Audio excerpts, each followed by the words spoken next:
A BBC investigation into breast cancer care provided by Durham and Darlington NHS Trust has learned more than 200 patients have been harmed, including 43 who suffered significant harm. Reports into the Trust have highlighted problems including missed cancers and mastectomies that may not have been necessary. One death is also being examined. Our health correspondent Sharon Barber has the story. What's this? Go fetch it.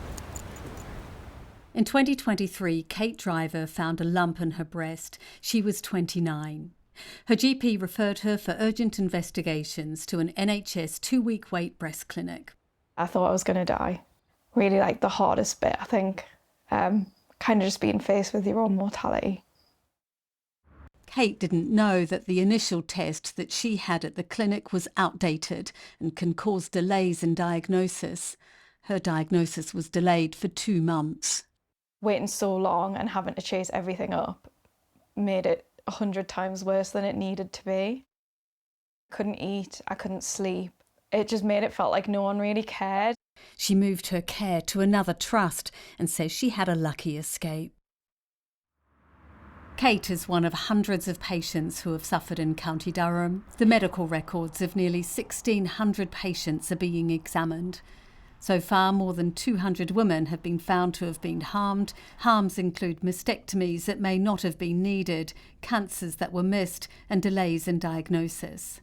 The BBC's also learned that multiple warnings of serious problems had been raised for more than a decade.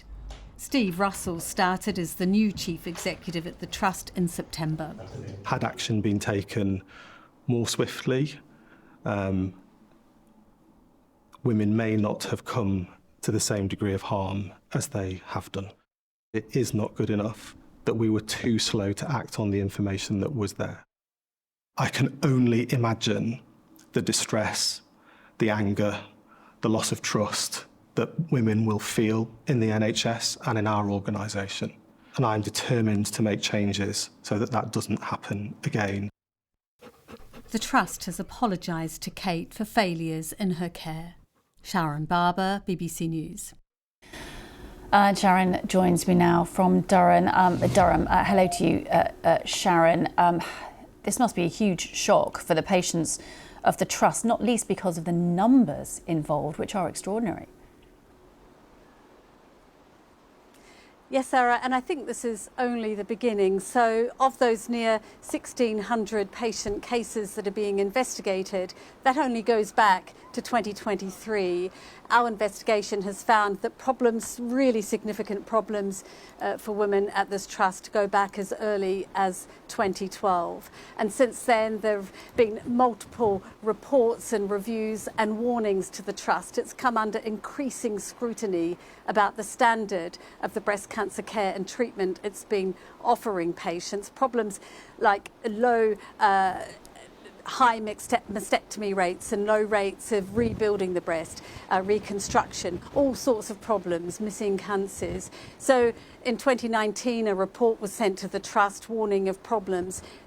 The real problem here is that the Trust didn't act on that. They knew about it, they didn't act on that, they didn't do anything. Further reports followed. Earlier this summer, we did a report from We did another report that came through from the Royal College of Surgeons that again listed multiple serious problems.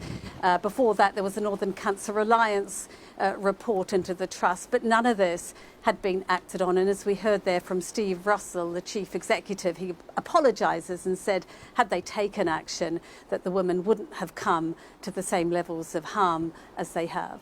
Yeah, I mean, you've said, and obviously he has apologised. He's the new chief executive, as you say, but the Trust have apologised for being too slow to act. But that can't be much solace for the hundreds of women that have been involved in this over years. And what happens now to the Trust?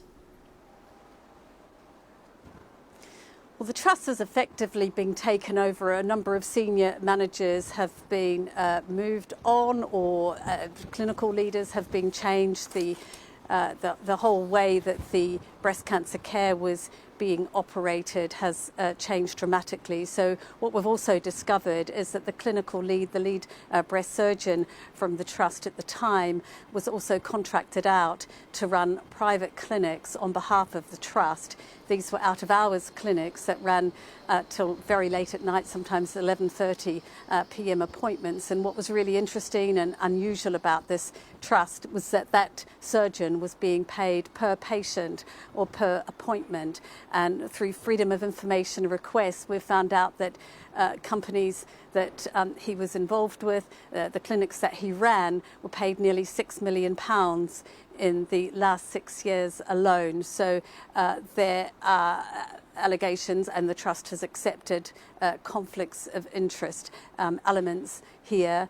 The women, yes, it's really very difficult for them, because if your cancer was missed, and we've spoken to so many women, if your cancer was missed and it spread, or if you had a mastectomy that you didn't need, it's too late, isn't it? And these women are traumatised, they're devastated.